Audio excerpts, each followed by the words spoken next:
Olá, eu sou Ivan Lima e você é muito bem-vindo ao canal Fatos Desconhecidos.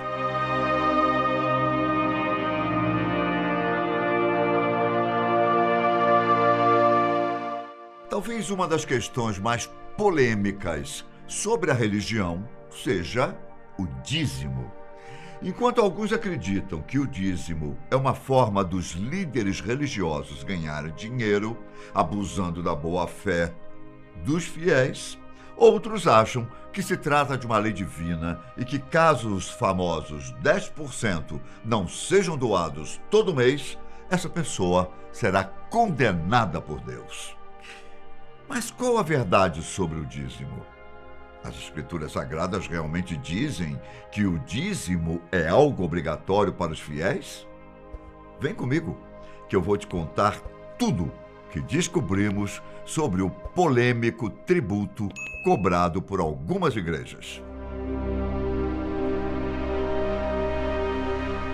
Pode parecer loucura o que eu vou falar agora, mas bem antes do cristianismo surgir, o dízimo já estava presente entre os humanos. Muitos templos antigos do Egito, Grécia e Roma já cobravam doações desde mais ou menos 1500 a.C. Só que, claro que nessa época os tributos não eram como os de hoje, que geralmente são cerca de 10% de um determinado valor. Na verdade, antigamente, eram solicitados animais, armas, alimentos e qualquer coisa que pudesse ser usada como troca. Já entre os cristãos, acredita-se que o patriarca Abraão previu o estabelecimento do dízimo e que os sacerdotes levitas da casa de Abraão tenham continuado com a prática. O dízimo foi usado para algumas ocasiões especiais, como foi o caso da reforma do templo sobre o reino de Joás, o 8º rei de Judá, em que cobravam o valor de meio siclo, a moeda de prata usada na região.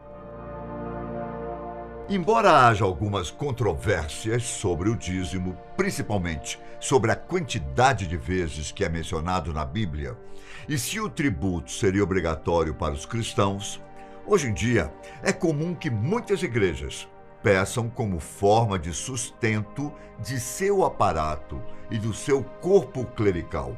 Em algumas igrejas, o dízimo é obrigatório, enquanto em outras é facultativo, e o valor varia dependendo de cada igreja.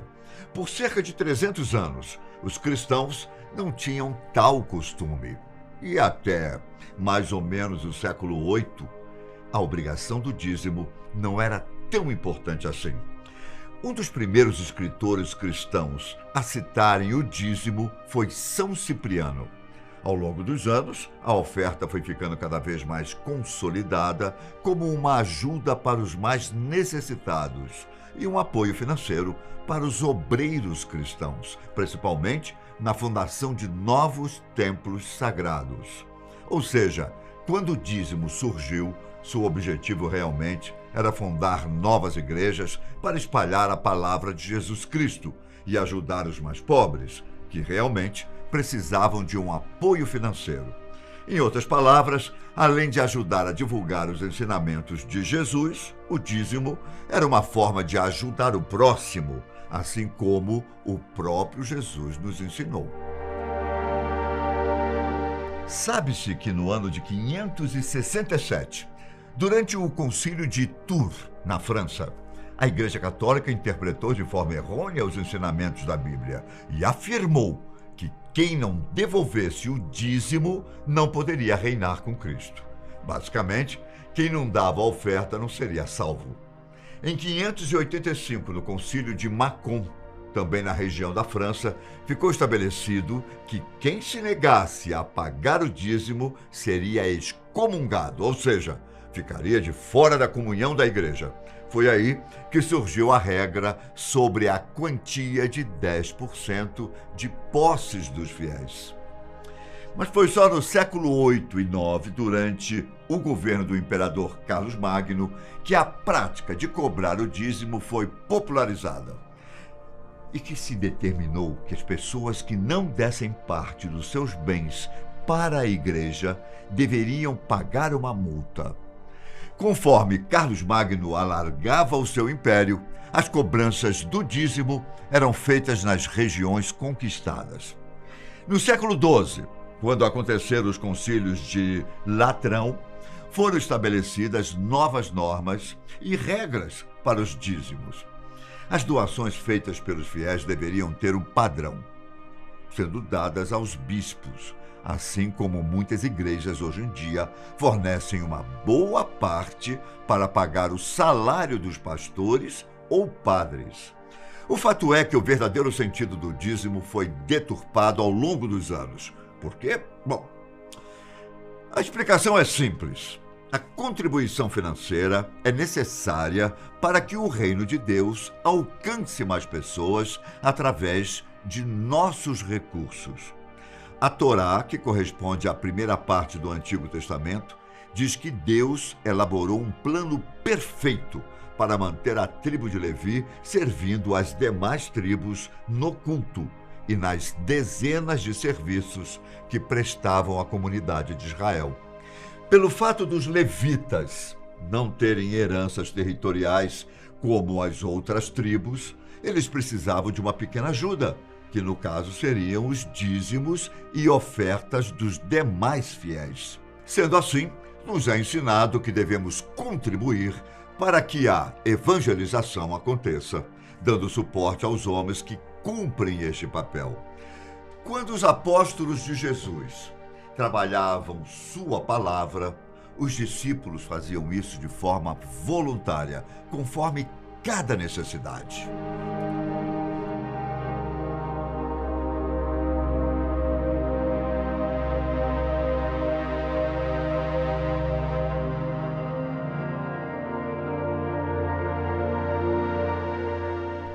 Quando era necessário, era dado um suporte para que o trabalho de evangelização fosse feito com dedicação e eficácia.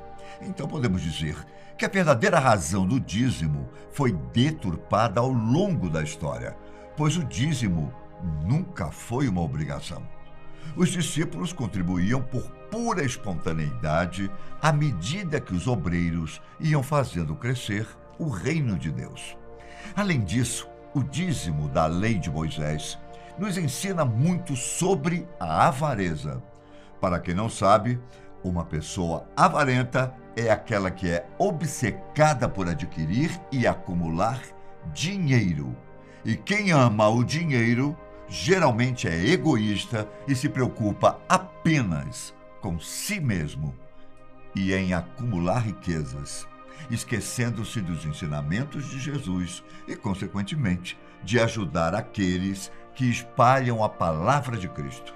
Na lei mosaica, que refere-se à lei de Moisés e que é concedida por Deus, o Criador ordenou que os israelitas compartilhassem de suas colheitas, crias de gado e do rebanho com as viúvas, órfãos, estrangeiros, pobres, além dos levitas.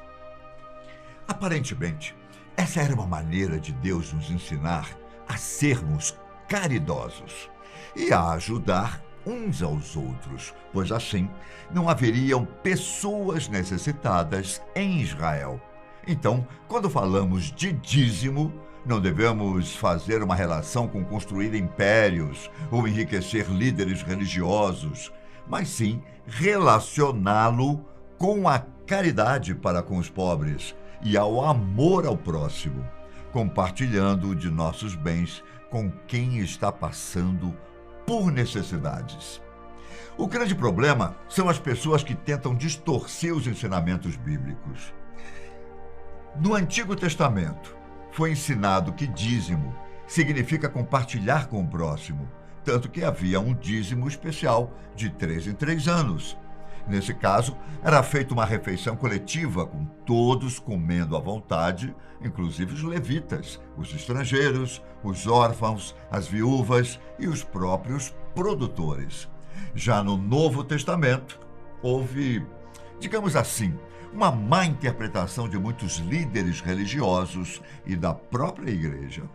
Ao longo da história, muita gente usou essa má interpretação para se enriquecer, A Igreja Católica, por exemplo, abusou da cobrança do dízimo, mas atualmente não impõe nada sobre o seu valor e aceita que cada um doe o que pode ou o que quer doar.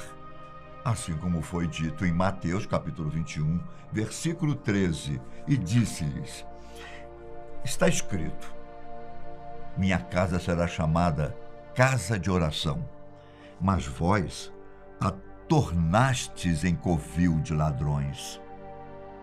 Qual seria a explicação para essa passagem bíblica? Segundo estudiosos, o trecho faz referência às pessoas que fazem do templo de Jesus um lugar para obter lucros. De forma resumida, o pagamento do dízimo, de acordo com as Escrituras Sagradas, é apenas uma maneira de ajudar as pessoas que pregam a palavra de Deus.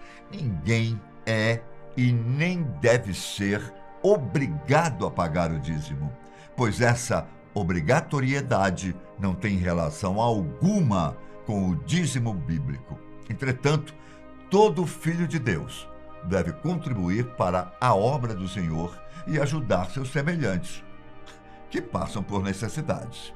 E vale lembrar que isso deve ser feito de forma espontânea, de coração, e não como um sentimento de obrigação. Também é importante destacar que na época de Cristo, nenhum dos apóstolos cobraram o dízimo dos crentes, nem mesmo usaram passagens bíblicas para constranger os irmãos, dizendo que a porta do paraíso iria se fechar caso eles não contribuíssem. Eles tinham o conhecimento de que os dízimos eram alimentos que deveriam ser compartilhados com os levitas, órfãos, viúvas e estrangeiros pobres nas terras de Israel. O fato é que o dízimo está presente na Bíblia. E você? Qual a sua opinião sobre o assunto? Eu me despeço por aqui, mas nos vemos em outra ocasião, aqui na Fatos Desconhecidos. Fiquem com Deus e até a próxima.